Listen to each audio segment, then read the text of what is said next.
Chapter का नाम है हमारे कोऑर्डिनेट ज्योमेट्री और थोड़ा सा नाइन्थ का रिवीजन करते चलते हैं, फिर हम इसमें थोड़ा डीप घुसेंगे। तो नाइन्थ में आपने पढ़ा होगा कि हमारे पास दो तरीके की लाइन होती है, एक हॉरिजॉन्टल लाइन होती है और एक हमारी वर्टिकल लाइन होती है। ठीक है, ये जिस पॉइंट पे कटती है ना, ये वाला पॉइंट, इसे हम ओरिजिन कहते हैं। हॉरिजॉन्टल लाइन को हम एक्स एक्सिस कहते हैं और वर्टिकल लाइन को हम वाई एक्सिस कहते हैं। ठीक है, वर्टिकल लाइन को अपन वाई एक्सिस कहते हैं। जो ओरिजिन होता है ना, उसके कोऑर्डिनेट, उसकी लोकेशन जो है वो 0,0 होती है। ठीक है, ये बेसिक चीज़। और ये आप पूरा जो डायग्राम देख रहे हैं, ये पूरा आपको ये जो चीज़ अभी मैंने बनाई, ठीक है, इसको अपन कार्टेशियन प्लेन कहते हैं। इसको अपन कार्टेशियन प्लेन बोलते हैं। ठीक है, क्लियर होगी। 2D plane formed by the x axis and y axis, 2 dimensional plane formed by x axis and y axis। x axis और y axis के द्वारा जो 2D प्लेन बना है उसको अपन कार्टेशियन प्लेन कहते हैं। ठीक है, अब किसी भी पॉइंट के जो कोऑर्डिनेट होते हैं, coordinates of a point is given by किसी भी बेटा पॉइंट के जो कोऑर्डिनेट होते हैं उसे हम x, y, पहली हम उसकी क्या करते हैं, एक्स एक्सिस पे वैल्यू बताते हैं, फिर वाई एक्सिस पे बताते हैं। ठीक है, तो अब देखो, ये जो x, y है ना, ये जो x है इसको x कोऑर्डिनेट बोलेंगे, या इसे हम एब्सिसा भी बोल देते हैं, ऐसे ही जो y एक्सिस वाला पॉइंट होता है उसे हम y कोऑर्डिनेट, या फिर हम उसे कोऑर्डिनेट भी बोल देते हैं। ठीक है, ये तो कुछ बेसिक चीज़ें हैं जो आपको पता होगी, क्लास 9th में आप पढ़ के आए हो, बट स्टिल मेरा बताना एक फर्ज था जो मैंने तुम्हें बता दिया। उसके बाद एक चीज़ और देखेंगे हम, कि कुछ पॉइंट हैं जो आपको याद रखने हैं, भूल जाओगे तो होगा नहीं आपसे। फिर हमने देखा था if a point is on x axis, अगर कोई पॉइंट हमारा एक्स एक्सिस पे हो, ठीक है, जैसा कि इस डायग्राम में बना के दिखा रहा हूँ मैं आपको। मान लो मेरा पॉइंट यहाँ है, ओरिजिन से एक ही दूरी पे, तो इसके कोऑर्डिनेट जो है ना बेटा a,0 से दिए जाएंगे। किससे दिए जाएंगे? a,0। और if a point is on y axis, और अगर वो पॉइंट y एक्सिस पे है बच्चों,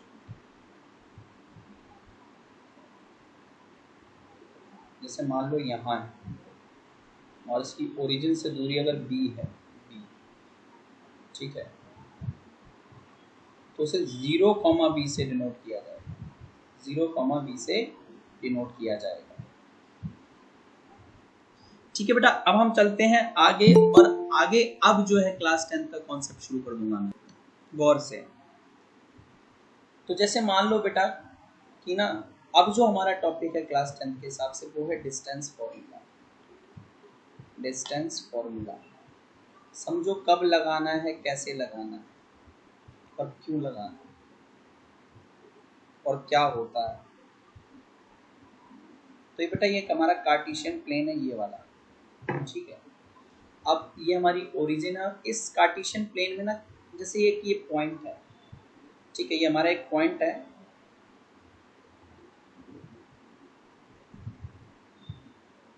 ठीक है, इस पॉइंट, ये वाला पॉइंट, ठीक है, इस पॉइंट के कोऑर्डिनेट है x1, y1, और एक पॉइंट और ये रहा बेटा, इसी कार्टेशियन प्लेन पे हमारा एक पॉइंट ये रहा। ठीक है, इसके कोऑर्डिनेट है x2, y2। ठीक है, ये हमारा सॉरी y2 है। तो देखो इधर गौर से, जस्ट अ मिनट, यहाँ देखो, मान लो ये वाले पॉइंट के कोऑर्डिनेट हैं x2 y2, ठीक है, और इनको नाम दे देते हैं, ये p है और ये q है। और कोई बच्चा पूछे मुझसे या कोई भी आपसे पूछे कि बताओ बेटा इस p से लेकर q तक के बीच की दूरी कितनी है, इस p से लेकर q तक की दूरी कितनी है, ठीक है। तो इस p से लेकर q तक की दूरी को जिस फॉर्मूले से बताएंगे, P Q is equal to, वो होगा root over x2 minus x1 का होल स्क्वायर, पहले x कोऑर्डिनेट में second coordinate minus x coordinate में फर्स्ट कोऑर्डिनेट का whole square plus y2 minus y1 का होल स्क्वायर। ये हमारा डिस्टेंस फॉर्मूला है। अब यहाँ x1 और x1 y1 x2 y2 की जगह नंबर्स होंगे आपके, ठीक है। यहाँ पे x1 y1 की जगह आपके नंबर्स होंगे, ठीक है। अब ये तो सिंपल सा फॉर्मूला है, ठीक है, बहुत प्यारा सा फॉर्मूला है। आई होप कि इसमें किसी को डाउट नहीं होना चाहिए। कभी कभी क्या देगा आपको ना, कभी कभी बहुत रेयर चांस होते हैं, और रेयर क्या पूछ भी लेगा तो डरना नहीं है। ये देखो कुछ ऐसा कर देता है वो, आप ऐसी कंडीशन डाल देगा, कहेगा कि दो पॉइंट में से एक पॉइंट ओरिजिन पे रखा हुआ है और दूसरा मान लो यहाँ पे P है, कहेगा O से लेकर P तक की दूरी बताओ, इसके कोऑर्डिनेट x1 y1 और इसके ओरिजिन के पता होने चाहिए 0,0 है। तो अगर कोई पूछ ले बताओ बेटा OP कितना है, तो आप बोलना सर, ठीक है। अब x1 माइनस 0 का होल स्क्वायर, क्योंकि देखो यहाँ पे O का जो x कोऑर्डिनेट है वो कितना है 0, ऐसे ही y1 माइनस 0 का होल स्क्वायर। सिंपली इसमें पता है क्या निकला है, देखो ये ऐसा निकला है, x1 का स्क्वायर प्लस y1 का स्क्वायर कर देना। अगर दो पॉइंट में से एक पॉइंट ओरिजिन से उठा रहा है तो, ठीक है। कहीं यूज होगा तब कर लेना, ठीक है, पड़ जाता है यूज तो आप डायरेक्टली ऐसे भी कर सकते हो, कोई आपत्ति नहीं है, ठीक है। अब जो है हम सीधे तो क्या चलते हैं ना, मैं आपको कुछ और बातें बता देता हूँ जो आप भूल चुके हो और क्लास 8th 9th में आपको पढ़ाई गई थी, ठीक है। कि ट्रायंगल कब मानते हैं कि तीन जो लाइनें हैं वो एक ट्रायंगल बना रही हैं। तीन जो लाइनें दी हैं हमें, मान लो कि जैसे देखो अभी तो मैं बना रहा हूँ,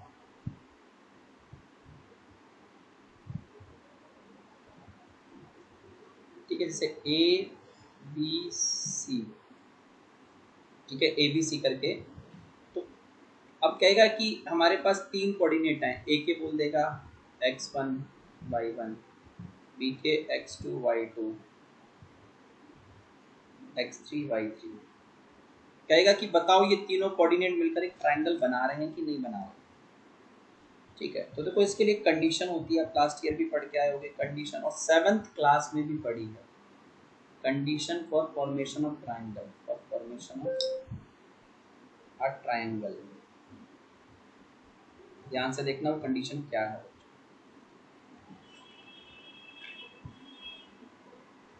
वो कंडीशन ये है कि अगर आपका AB प्लस BC AC से बड़ा है, और ये तीन कंडीशन लिखा रहा हूँ, तीनों फुलफिल होनी चाहिए, तीनों में से एक भी फुलफिल नहीं हो रही है भैया, आपका ट्रायंगल पॉसिबल नहीं है।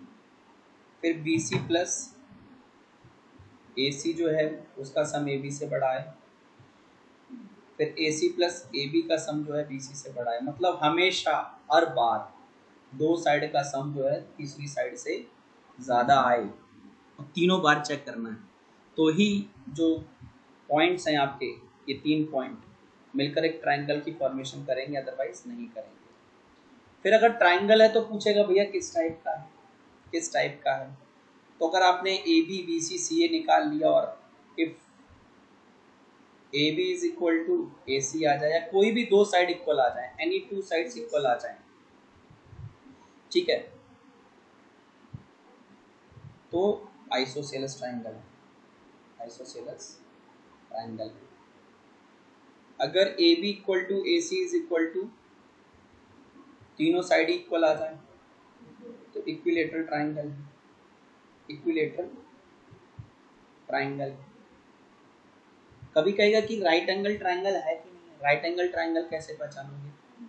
तो अगर वहां पे सबसे बड़ी वाली साइड इफ सम ऑफ नहीं if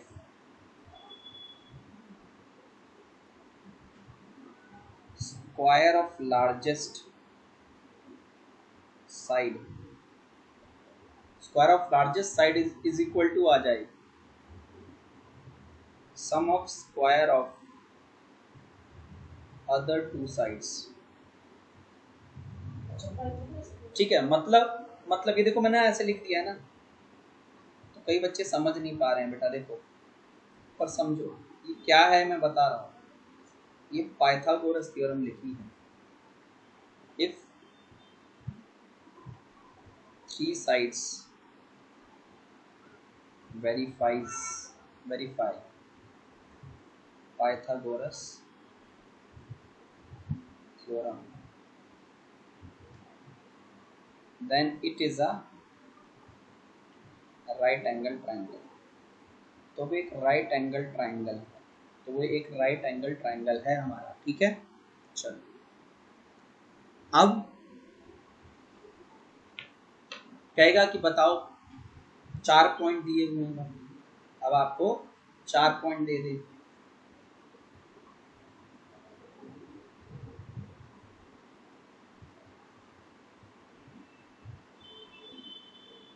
A B C D हमें 4 पॉइंट दे दे। ठीक है, ए बी सी डी करके हमें 4 पॉइंट दे दे। ये x1 y1 x2 y2 x3 y3 और x4 y4। ठीक है, तो अगर आपकी अपोजिट साइड्स इक्वल आ जाए, if opposite sides are equal in length, अब खाली एक नहीं, if both the pair of, दोबारा लिख देता हूँ, अगर अपोजिट साइड का दोनों पेयर इक्वल आ जाए, if both the pair of opposite sides are equal, then it is a parallelogram बन जाएगा। वो तो ये पैरेललोग्राम, तो अगर चारों साइड इक्वल आ जाए, इफ देखो मैं ना तुम्हें चारों साइड के छोड़ देते हैं। इफ अगर वो पैरेललोग्राम बन जाए, तो इफ तो पहले पैरेललोग्राम के लिए आपको क्या देखना पड़ेगा कि क्या उसकी दोनों pair of opposite sides equal है तो वो पैरेललोग्राम है। अब कहता कि क्या ये रेक्टेंगल है, तो पहले पैरेललोग्राम प्रूव कर लो, और अगर पैरेललोग्राम प्रूव करने के बाद इफ, ठीक है, if the diagonals are equal, अगर डायगोनल्स इक्वल हो जाए, if the diagonals of a parallelogram are equal, अगर डायगोनल भी इक्वल हो जाएं, if the diagonals of a parallelogram are equal, then it is a rectangle। तो वो पैरेललोग्राम क्या बन जाएगा? रेक्टेंगल बन जाएगा। क्या बन जाएगा? रेक्टेंगल। लेकिन if all the sides are equal, अगर हमारे इस क्वाड्रिलेटरल की सारी साइड कैसी हो जाए? Equal. If all the sides are equal, then it is a rhombus. तो वो हमारा क्या हो जाएगा? एक रोम्बस हो जाएगा। तो हमारा क्या हो जाएगा? रोम्बस। और अगर रोम्बस के डायगोनल्स इक्वल हो जाए, if the diagonals of a rhombus are equal,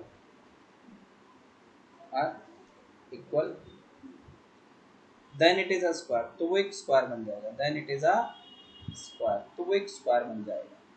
वो हमारा एक स्क्वायर बन जाएगा। ठीक है।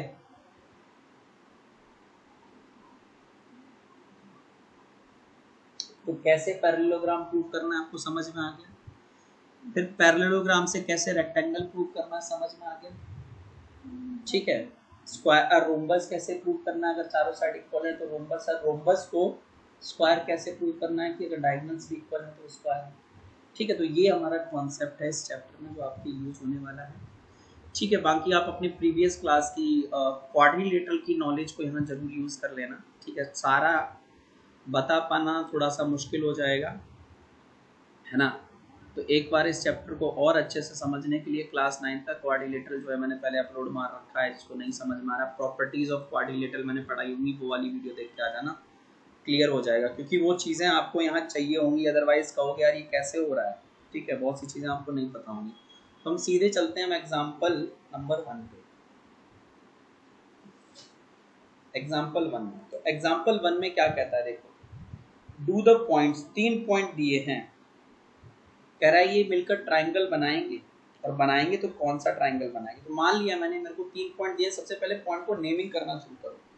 तो मैंने एक पॉइंट ले लिया 3, 2, दूसरा पॉइंट ले लिया बेटा -2, -3, और तीसरा पॉइंट दिया है 2, 3। कह रहा है क्या ये ट्राइंगल बनाएंगे, और अगर ट्राइंगल बना रहे हैं, अगर ट्राइंगल बना रहे हैं तो ये बताओ कौन सा ट्राइंगल, कौन सा ट्राइंगल बनाएंगे। तो सबसे पहले ट्राइंगल बनेगा कि नहीं बनेगा, उसके लिए हमें ये देखना पड़ेगा क्या हर 2 साइड का सम तीसरी साइड से बड़ा है। मुझे ए बी भी चाहिए होगा, बी सी भी चाहिए होगा। तो पहले मैं ए बी निकालता हूँ। तो ए बी कैसे आएगा बच्चों, गौर से देखो, -2 माइनस, पहले तो फॉर्मूला लिख लेना, बिना फॉर्मूले के तो करोगे तो कट जाएंगे नंबर्स, ठीक है। तो A B is equal to लिखना x2 माइनस x1 का whole square plus y2 minus y1 का होल स्क्वायर, ठीक है। तो A B is equal to बेटा देखो, A B is equal to आ जाएगा -3 सॉरी -2 -3 का होल स्क्वायर और -3 -2 का होल स्क्वायर, ठीक है। तो हमने जब इसको सॉल्व किया तो बेटा ये हमारा आया -5 का होल स्क्वायर प्लस -5 का होल स्क्वायर, ठीक है। 25 + 25 √50।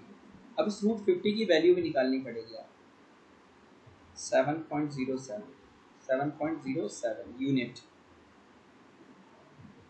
ऐसे ही अब मुझे BC भी चेक करना है। तो BC क्या आ जाएगा भैया आपका, ठीक है। 2 और 2 बार माइनस है तो माइनस माइनस प्लस हो जाएगा, ठीक। फिर से माइनस माइनस तो प्लस का 3 हो जाएगा होल स्क्वायर, ठीक है। देखो ये आ जाएगा बेटा आपका 4 का होल स्क्वायर और ये आ जाएगा 6 का होल स्क्वायर, 16 + 36 √52। तो जब तुम √52 की वैल्यू निकालोगे तो 7.21 यूनिट अप्रॉक्स में आएंगी। अब बचा AC, तो AC भी निकालेंगे। AC कैसे निकालेंगे देखो, 2 - 3 का होल स्क्वायर प्लस 3 - 2 का होल स्क्वायर -1 का होल स्क्वायर प्लस 1 का होल स्क्वायर √2। और √2 की वैल्यू तो आप लोगों को सॉरी √2 है, √21 नहीं है, √2 की वैल्यू तो आप सभी को रटी पड़ी है 1.14 यूनिट। अब हम चेक करेंगे कि AB प्लस BC चेक करते हैं, ठीक है। AB प्लस BC, फिर एक बार BC प्लस AC चेक करते हैं, और फिर एक बार AC प्लस AB चेक करते हैं, ठीक है। तो ये हमारा 7.07 प्लस 7.21 14.28 और 14.28 जो है ना हमारा AC क्या है हमारा 1.41 से बड़ा है, 1.41 से बड़ा है। तो हमारी पहली कंडीशन देख, कि A B plus B C का सम जो है वो ए सी से बड़ा आ गया। सबका चेक करना है। 7.21 प्लस 1.41, तो देखो 8.62। अभी 8.62 जो है, जो देखो जरा आपकी ए बी यानी 7.07 से बड़ा है। तो यहाँ पे हमने ये भी देखा कि बी सी प्लस ए सी का सम जो है, बी सी प्लस ए सी का सम जो है, ठीक है, इससे बड़ा आ रहा है बेटा, ये हमारा ए बी से बड़ा आ रहा है। फिर अब ए सी प्लस ए बी किया तो 1.41 प्लस 7.07, 8.48, और ये बड़ा है आपका इससे 7.21 से। यानी हमने ये भी देखा कि ए सी प्लस ए बी जो है वो बड़ा है बी सी से। तो तीनों बार कंडीशन सेटिस्फाई हैं, तो yes, therefore ABC forms a triangle ABC। अब किस टाइप का है, तो कोई भी दो साइड्स इक्वल नहीं है, तो ना आइसोसेलेस है और ना ही इक्विलेटरल है। अब इसके बाद राइट एंगल के लिए भी हमें चेक करना है, इसके बाद जो हमें राइट एंगल के लिए भी चेक करना है। तो यहाँ पे देखो सबसे बड़ी साइड है √52। सबसे बड़ी साइड कौन सी है? √52, और √50 देखो सबसे बड़ी साइड है BC। ठीक है, तो अब हम ये चेक करते हैं, ठीक है, कि जो सबसे बड़ी साइड थी √52 और बची दो छोटी साइड का स्क्वायर क्या बराबर आएगा? तो √52 बेटा 52 आएगा, ये 50 plus 2, 52 is equal to 52।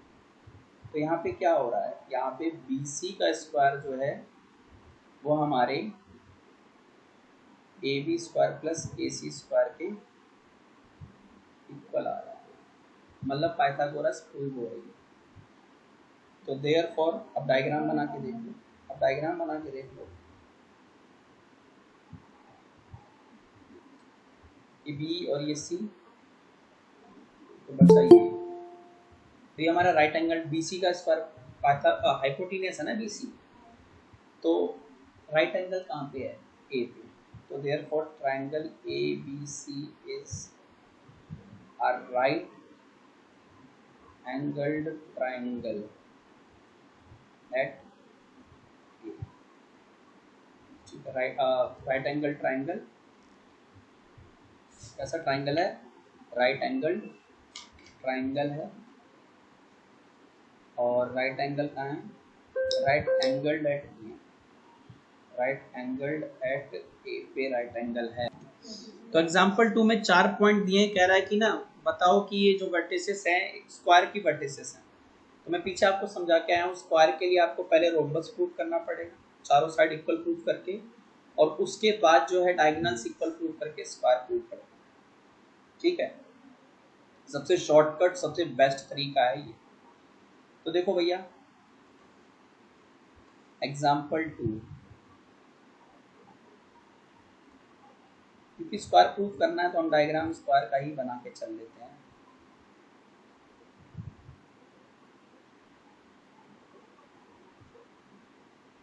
ABCD, A हमारा जो है 1,7 है, 4,2 है,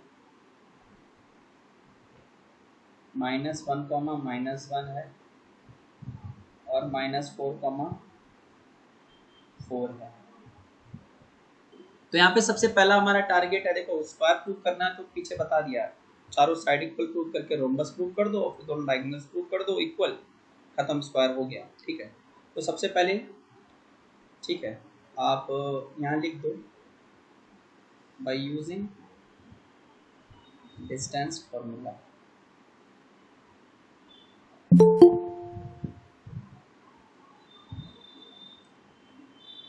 AB इज इक्वल टू, पहले फॉर्मूला भी लिखना है पर x2 माइनस x1 का whole square plus y2 minus है, ये दिस इज माइनस, ठीक है, y2 माइनस बाई वन का होल स्क्वायर। तो अब देखो साइड में ए भी निकालेंगे, ठीक है। तो ए भी आएगा हमारा बेटा 4 माइनस वन का होल स्क्वायर और 2 माइनस 7 का होल स्क्वायर, 3 का होल स्क्वायर और माइनस 5 का होल स्क्वायर। तो 3 का होल स्क्वायर बोले तो 9 और 5 का होल स्क्वायर बोले तो 25 टू 34 यूनिट्स, ठीक है। अब हम निकालेंगे बी सी। तो माइनस वन और माइनस 4 का whole square plus minus one minus 2 का होल स्क्वायर। तो देखो यहाँ पे माइनस 5 का होल स्क्वायर माइनस 3 का होल स्क्वायर, 25 प्लस 9 234 यूनिट्स। अभी तो दो साइड्स इक्वल आ गई, दो कॉन्सेक्यूटिव, सारी इक्वल प्रूव करनी है। ए सी निकालो, नहीं अब सी डी निकालो। अब निकालेंगे सी डी। तो सी डी क्या आएगा गौर से देखो, -4 और एक माइनस क्वेश्चन का फॉर्मूले का और एक -1 का, तो माइनस माइनस प्लस 1 का होल स्क्वायर प्लस फिर -1 नहीं 4। फिर देखो एक माइनस फॉर्मूले का और एक -1 का, तो माइनस माइनस प्लस 1 का होल स्क्वायर। तो ये -3 होल स्क्वायर प्लस 5 का whole square. Again same value आ जाएगी बेटा, 9 प्लस 25 रूट 34 यूनिट्स, ठीक है। अब बचा हमारा एडी। एडी भी इक्वल प्रूव करना है। तो देखो एडी कितना आएगा, एडी आएगा आपका -4 -1 का होल स्क्वायर और 4 -7 का होल स्क्वायर, 4 -7 का होल स्क्वायर, -5 का होल स्क्वायर -3 का होल स्क्वायर। तो देखो बेटा 25 प्लस 9 रूट 34 यूनिट। चारों साइड इक्वल है, रोम्बस प्रूव हो चुका है, ठीक है। अब रोम्बस से स्क्वायर जाने के लिए डायगोनल्स इक्वल प्रूव करना है। तो अब हम पहले निकालेंगे ए सी की वैल्यू, ए सी की वैल्यू, ठीक है। यहाँ देखो अपन ए सी निकाल लेंगे। तो ए सी हमारा ए सी क्या आएगा बेटा, देखो -1 -1 का होल स्क्वायर -1 माइनस का होल स्क्वायर प्लस -1 -7 का होल स्क्वायर, तो -2 का होल स्क्वायर और -8 का होल स्क्वायर, 4 + 64 रूट 68 यूनिट्स। अब ऐसे ही हम निकाल लेंगे बेटा हमारा बी डी। तो बी डी देखो कितना आएगा, बी डी -4 का होल स्क्वायर और ठीक है -4 माइनस का 4 होल स्क्वायर प्लस 4 -2 का होल स्क्वायर,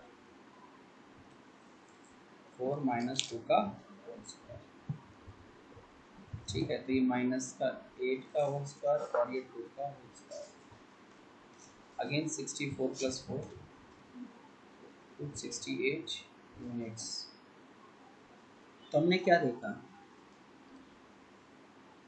यहाँ पे A B equal to B C is equal to C D is equal to D. All sides are equal and B D is equal to A C, ठीक है। Diagonals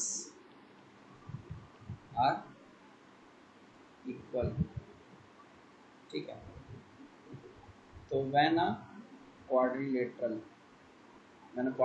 has all sides equal to each other and also diagonal equal to each other, and also diagonal equal to each other, then it is a square. So therefore ABCD is a square. ABCD is a square, तो ABCD आपका एक square बन गया। Example 3 में क्या दिया है? एक दिया है भाई 3 लड़कियां हैं, आशिमा है, भारती है और कमेला है, ठीक है, और इनके ना कोऑर्डिनेट कुछ इस तरीके से दिए हैं, ऐसे बोला है, देखो ए आशिमा के कोऑर्डिनेट हैं, अगर आप डायग्राम में देखोगे तो ये 3,1 है, आशिमा के 3,1 है। फिर हमारी दूसरी है भारती, उसके 6,4 है, 6,4, और तीसरी है कैमेला, उसके जो है बेटा 8,6। अब आपको ये प्रूव करना है कि ये एक लाइन में ही है, एक स्ट्रेट लाइन में बैठे हैं, एक स्ट्रेट लाइन में बैठे हैं, मतलब ये तीनों पॉइंट को कोलिनियर प्रूव करना है। तीनों पॉइंट को हमें क्या करना है? कोलिनियर, ठीक है। तो हमें ए बी सी को कोलिनियर पॉइंट प्रूव करना है। कोलिनियर पॉइंट प्रूव करने के लिए बेटा A B plus B C जो है आपका, A B plus B C जो है वो सीधा सीधा ए सी के बराबर आना चाहिए। तो कुल मिलाकर सबसे पहले तो हमें ए बी बी सी और ए सी की वैल्यू चाहिए। तो by distance formula, by distance formula,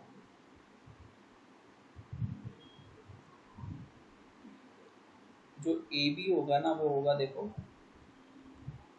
x2 minus x1 का whole square, y2 minus y1 का होल स्क्वायर। तो देखो 6 माइनस 3 का होल स्क्वायर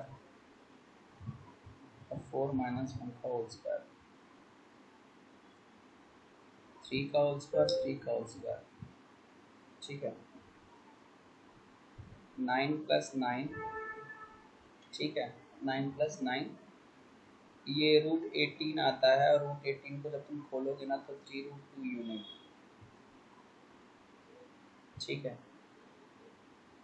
देखते जाओ देखते जाओ, कई बच्चों के दिमाग में चल रहा होगा कि √2 की वैल्यू रखेंगे कि नहीं रखेंगे। रुक जाओ, थोड़ी देर सब्र करो, चीजें सीखो, कब रखनी है कब नहीं रखनी है, चीजें सीखो आप। BC इज इक्वल टू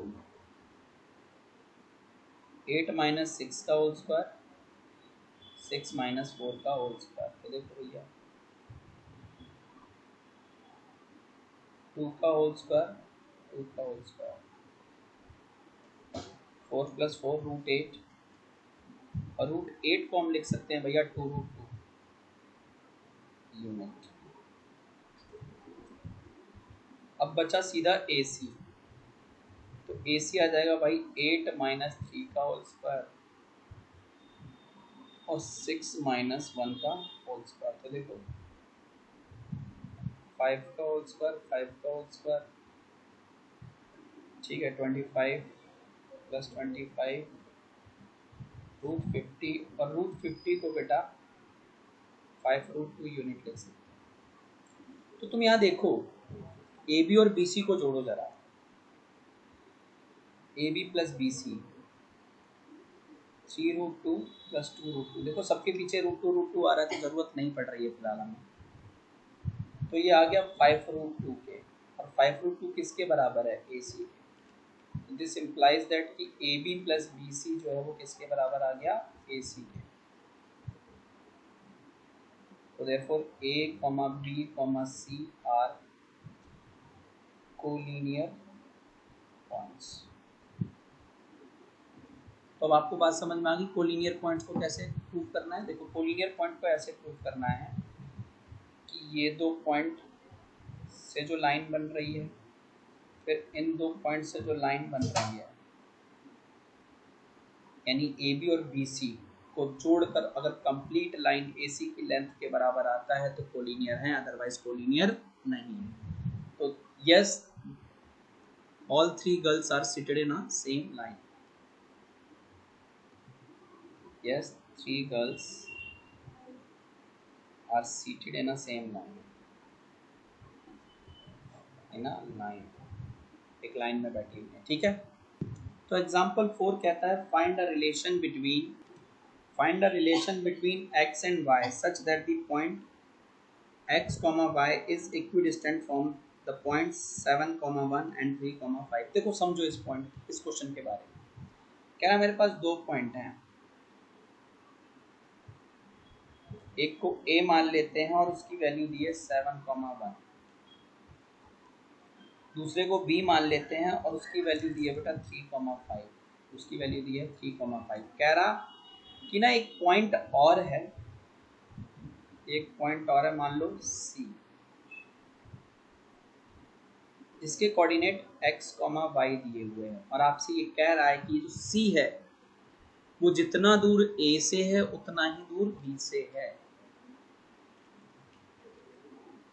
देखो बोला क्या गया है, तो आप लिखें since c is equidistant from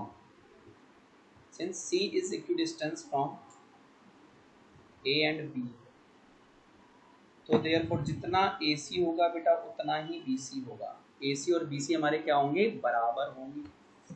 अब एक चीज समझना है यहाँ पे, AC BC बराबर है हमारे, ठीक है।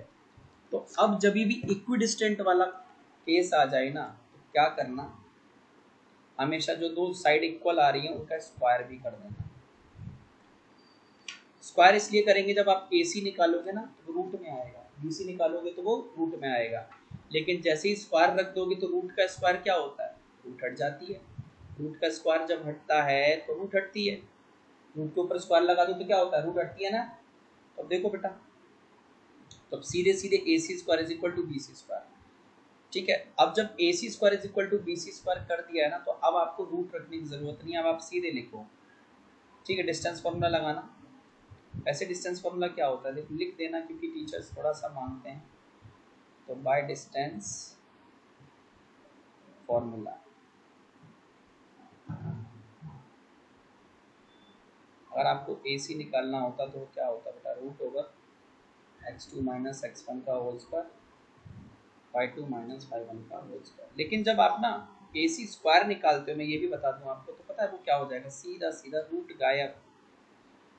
जब स्क्वायर कर देते हो तो रूट गायब हो जाती है, वो आ जाता है x2 माइनस x1 का whole square, y2 minus y1 का होल स्क्वायर, ये हो जाता है। तो अब सीधे सीधे आओ बच्चों, और AC की वैल्यू, AC x2 हमारा यहाँ x है क्योंकि उसकी कोई वैल्यू नहीं दी है, माइनस 7 का होल स्क्वायर, और y2 हमारा y है, उसकी कोई वैल्यू नहीं दी है, माइनस 1 का whole square, is equal to, अब फिर से अब आप कहोगे सर वो जो 3 है उसको x2 मान लेते हैं, नहीं कर सकते हो, किसी को भी x1 किसी को भी x2 ले सकते हो, लेकिन मैंने क्या किया ना, मैंने x को ही इस बार फिर से c के कोऑर्डिनेट को ही x2 कंसीडर करके रखा है, तो मुझे ये x माइनस 3 का होल स्क्वायर दे जाएगा और ये मुझे y माइनस 5 का होल स्क्वायर दे जाएगा, ठीक है।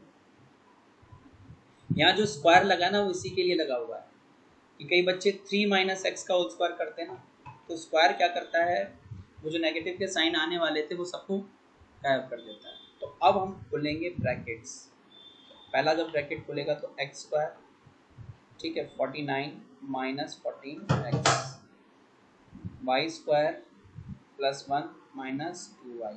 अब इसको खोलो, x square plus 9 minus 6x minus 6x, ठीक है, plus y square plus 25 minus 10। देखो बेटा जितना कट रहा है उतना काट दो, एक्स स्क्वायर से एक्स स्क्वायर, वाई स्क्वायर से वाई स्क्वायर, और कुछ नहीं कट रहा और सब प्लस माइनस होने वाला है, तो वैसे ही करेंगे। आपको एक्स और वाई के बीच में बच्चों रिलेशनशिप निकालनी है, ठीक है। तो अब क्या करो, सबको राइट हैंड साइड ले आओ, लेफ्ट साइड ले आओ, तो 49 प्लस 1 और इधर माइनस का 9, क्योंकि ये प्लस का 9 था, इधर आके माइनस हो जाएगा, और माइनस का 25, ठीक है। इधर माइनस का 14x था, इधर का माइनस 6x, उधर जाके प्लस का 6x हो जाएगा, ठीक है। अब इधर माइनस 2y था और इधर का माइनस 10y, इधर आके प्लस 10y हो जाएगा। Equal to zero, equal to zero. तो अब देखो बच्चों 49 प्लस 1 50, 50 में से आप निकाल दो 34, 16 आएगा प्लस का, ठीक है। और माइनस के 14x में से प्लस 6 कर दोगे तो माइनस का 8x आएगा, ठीक है। 10y माइनस 2y प्लस का 8y आएगा इक्वल टू जीरो। अब 16 इधर ही रहने दो, माइनस का 8x था ना, उसको उधर ले चलते हैं। तो 8x माइनस 8y दोनों को उधर ले गए, ठीक है। अब 16 इधर रहना तो उसमें से 8 कॉमन ले लिया, x माइनस 5। 8 से 16 कट गया, 2 जा x माइनस 5। ये हमारा रिलेशन आ गया। कह रहा है x और y के बीच में रिलेशन निकालना था, तो रिलेशन आ गया कि x में से जब y माइनस करोगे तो आपको 2 आएगा। दिस इज द रिलेशन, यही निकालना था। बाकी आपको इक्विडिस्टेंट वाले क्वेश्चंस में ये याद रखना है कि जैसे AC इक्वल टू BC रखा है तो AC square equal to BC square भी करना पड़ेगा, ताकि रूट का झमेला खत्म हो जाए। That's all. तो एग्जांपल 5 क्या कह रहा है बच्चों, find a point on the y axis which is equidistant from. अब देखो हमारे पास ना पहले तो दो पॉइंट हैं, ए इसके कोऑर्डिनेट दिए बेटा 6,5 और दूसरा पॉइंट है बी, इसके कोऑर्डिनेट दिए हैं -4,3। तो हमसे क्या था, वाई एक्सिस पे हमारा एक पॉइंट है, ठीक है। वाई एक्सिस पे हमारा एक पॉइंट है जो जितना दूर ए से है उतना ही दूर बी से, मतलब मैंने मान लिया सी वो पॉइंट है। और क्योंकि वो वाई एक्सिस पे है तो 0,y, अभी पीछे पढ़ा के आओ ना, जब भी कोई पॉइंट वाई एक्सिस पे हो तो 0,y लेते हैं, एक्स पे होता तो x,0 लेते। तो हमारा पॉइंट कितना है 0,y, और आपको y की वैल्यू निकालनी है। इस पर y की वैल्यू निकाल ली। तो देखो यहाँ पे दिया क्या है,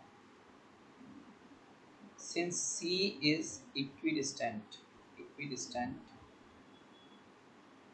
from A and B, तो therefore बेटा AC बराबर BC, और मैंने कहा जब भी इक्विडिस्टेंट की बात आए तो AC square is equal to BC square, ठीक है। तो बाय डिस्टेंस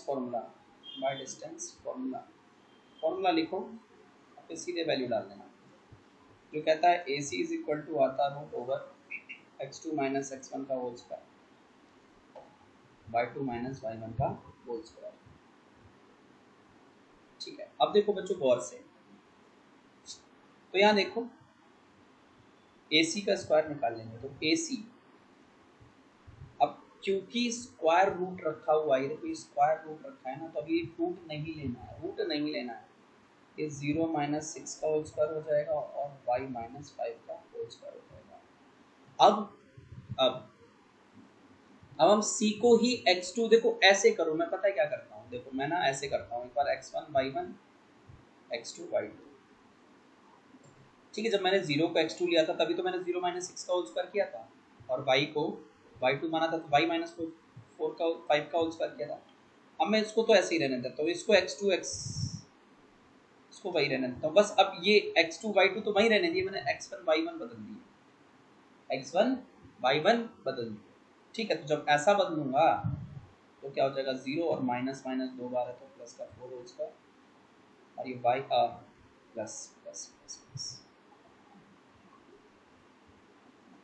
y माइनस 3 का होल स्क्वायर, ये है केस। जब हम इसको सॉल्व करने चलेंगे ना बेटा, ये -6 का होल स्क्वायर आ जाएगा, और इसको आप सॉल्व कर सकते हैं तो y स्क्वायर 25 माइनस 10y, ये 4 का whole square, y square 9 minus 6y। तो कुछ कट रहा है, काट दो, इतना ही कट रहा था, काट दिया हमने, ठीक है। क्या आ जाएगा मेरे प्यारे बच्चों, 36 plus 25 minus 10y, 16 plus 9 minus 6y, ठीक है। तो 36 plus 25 minus 10y is equal to 25 minus 6y। तो ये 25 से 25 और निपट लिया, ठीक है। तब देखो बेटा 36 इधर ही रहने दो, minus 6y plus 10y, 4y is equal to 36, तो y की वैल्यू 9, y कोऑर्डिनेट की वैल्यू 9 आई है, तो c the coordinate of c is 0,9। ये है आंसर। इस पॉइंट की वैल्यू पूछी, इसकी कोऑर्डिनेट पूछे तो 0,9 है।